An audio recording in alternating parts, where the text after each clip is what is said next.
rainy Sunday morning, we'll be talking about an issue that people think has been over for a long time. Slavery. Okay, let's try that again. Good morning and welcome to the Daily Vibe. On this rainy Sunday, nope. Okay. Good morning and welcome to the Daily Vibe. On this rainy Sunday morning, we'll be talking about an issue that people think has been over for a long time. Slavery. Instead of my usual talking, I'll be showing a quick clip to clear up some things and refresh your knowledge of slavery. After, anyone in the audience can ask a question and I will be happy to answer them. Alright, let's get into the video.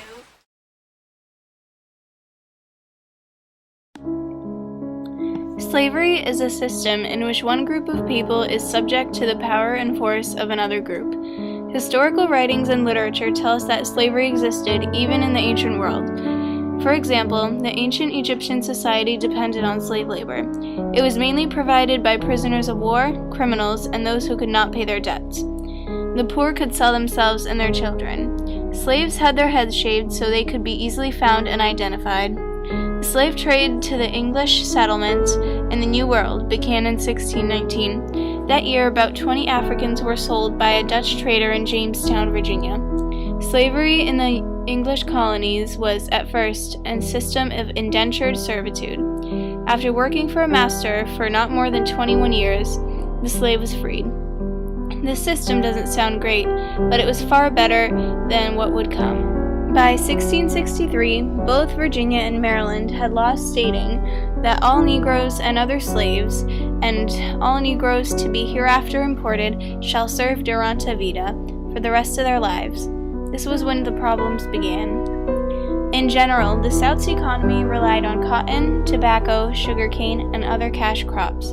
The planting, harvesting, and processing of these crops required difficult and arduous labor. Southern plantation owners made very large profits using free slave labor. Slaves that worked in the fields were called field hands. They lived the hardest lives and were the most cruelly treated. Some slaves served as cooks, maids, valets, and coachmen, and a selected few did the skilled work of masons, carpenters, wheelwrights, and blacksmiths. Now moving on specifically to the 1930s. Even though the 30s are about 67 years after President Abraham Lincoln had made an Emancipation Proclamation freeing all African American slaves in 1863, being African American was still tough.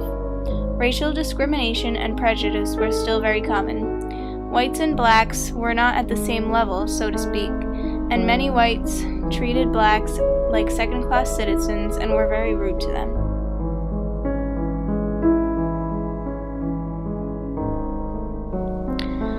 Many people ask, when did slavery end? The answer is that it has not. The Emancipation Proclamation was passed in 1863, but it took a little longer for some southern states to accept it. Slavery in America has ended, and it is rare to see anything like it anymore here. However, it still does continue and is very strong in countries like Africa and Asia. It also continues in illegal forms like human trafficking. A general and common way that people are tricked into this awful world is by fake employment agencies. The victims are promised real jobs, but they are tricked, and once they find out, it is usually too late. They are forced into servitude that includes, but is not limited to, forced begging, drug dealing, or smuggling. There are many anti-slavery groups trying to end world slavery, but unfortunately, there is still a lot of slavery waiting to be stopped.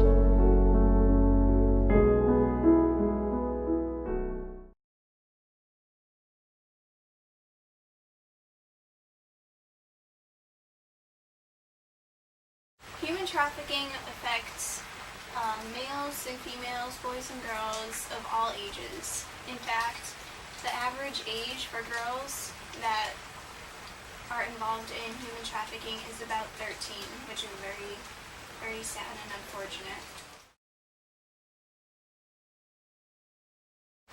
Yes, many slaves did try to escape, and many of you may know about the Underground Railroad. I know that many people learned about this in school before. I'm sure everybody has.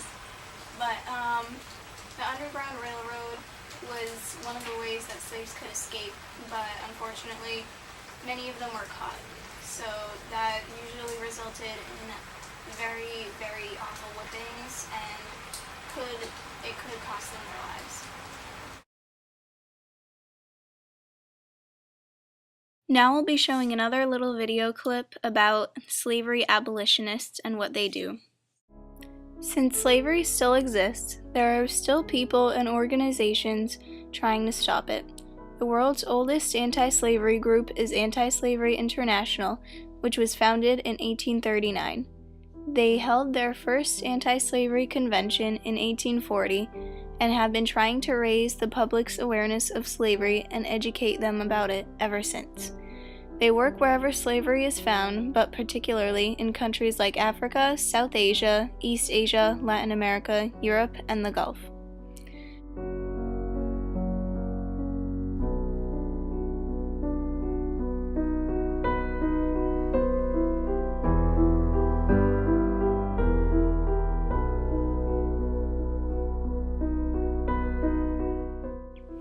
There are millions of people in slavery all around the world. The International Labor Organization estimates that there are at least 12 million people forced into labor around the world, and more than half of them are children.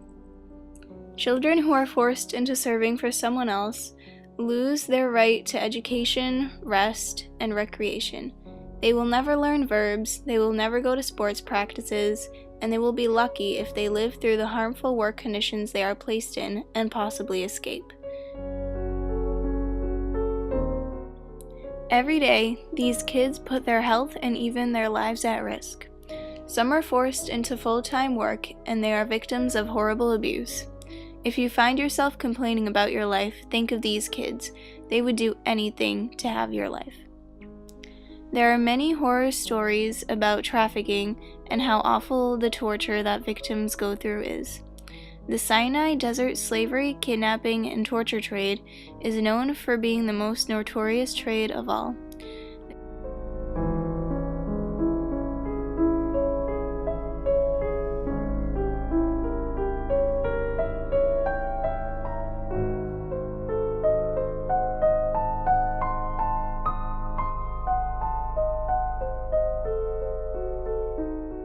The director of Physicians for Human Rights, Shahar Shoham, has documented over 1,300 torture cases from Sinai.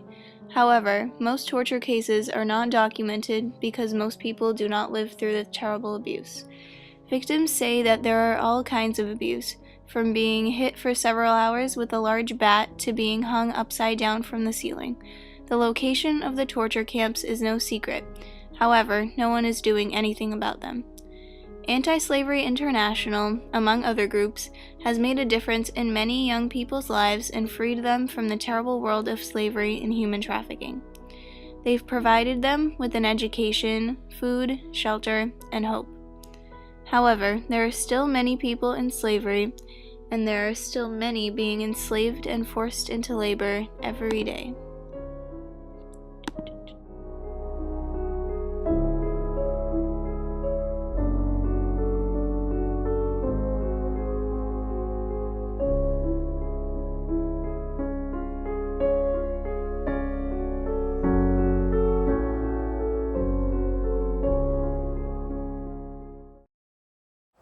Thank you for tuning in to this week's episode of The Daily Vibe.